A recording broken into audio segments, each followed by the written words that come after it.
네, 안녕하세요. 국립한국문학관 제1회 학술 심포지엄 2부를 시작합니다. 1부 순서가 유성호 선생님 발표하신 1부 순서가 총론적의 이야기였다면 이제 2부, 3부는 좀 강론이라고 할까요? 좀 더 상세한 이야기들을 가지고 한국문학의 지금 범주와 자료에 대한 이야기를 나누어 보고자 합니다. 아까 정우택 선생님이 토론하시는 과정에서 그리고 유성호 선생님께서 발표하시는 과정에서 언급하셨다시피 좁은 의미의 한국문학을 넘어서는 한국문학의 영역 혹은 경계에 대한 고민이 필요하다라는 얘기를 하셨습니다. 코리안 디아스포라의 이야기라던가 북한 문학의 이야기라던가 그 다음에 정전화에 대한 이야기, 친일 문학에 대한 이야기 이런 이야기들을 잠깐 언급을 해주셨는데요. 그에 대한 주제를 말씀해 주시기에 가장 적합하신 분을 저희가 마침 모셨습니다. 현재의 경계에 대한 고민을 좀 더 깊이 있게 말씀해 주시겠습니다. 김지용 선생님 소개드립니다. 네, 안녕하세요. 제가 맡은 것은 이 식민과 냉전의 한국문학과 이산입니다. 오늘은 제가 또 우리 20세기의 이산문학, 그리고 지금의 이산문학 이런 것들을 어떻게 봐야 할 것인가 하는 것을 중심으로 말씀을 나누고자 합니다. 이게 이 1934년에 나왔던 이 노력자의 고향입니다. 이게 연해주 조선인문단에서 처음 만든 이 문해지입니다. 김재용 선생님 발표에 대해서 이경재 선생님이 토론을 좀 진행해 주시겠습니다. 이경재 선생님 소개드립니다. 네, 안녕하세요. 오늘 김재용 선생님 발표 토론을 맡게 된 숭실대 이경재입니다.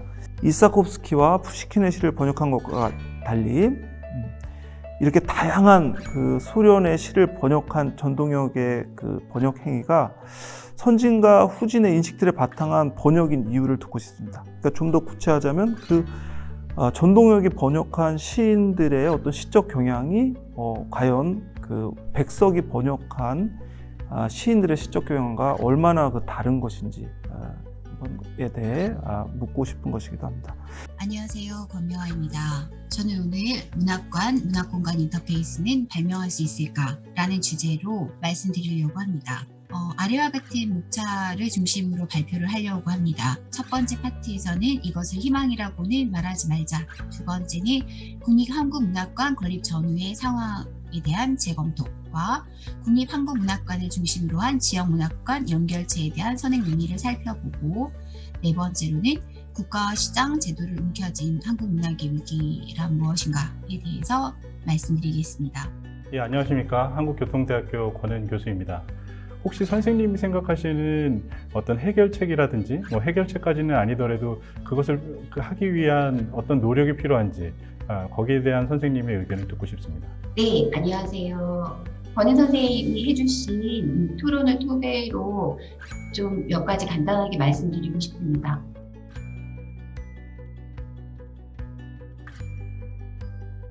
네, 이제 3부 순서를 시작하겠습니다. 젠더의 관점에서 한국 문학사와 자료를 좀 파악해 주실 허윤 선생님 모시고 발표 듣도록 하겠습니다. 방금 소개받은 허윤이라고 합니다.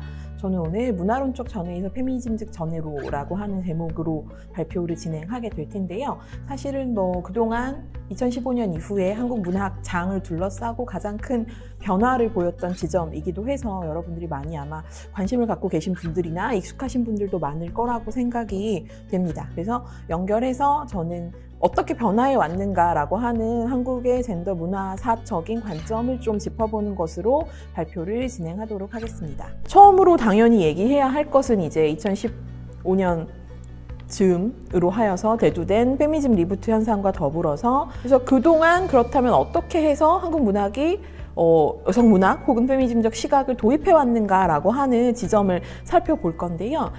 리타 펠스키라고 하는 이제 페미니스트 영문학자는 여성주의 이후에 페미니즘 이후의 문학이라고 하는 것은 지평을 좁혀가는 것이 아니라 넓혀가는 것이다 라고 선언하게 되는데요. 허연 선생님의 발표에 대해서 이제 토론을 맡게 된 조서연입니다.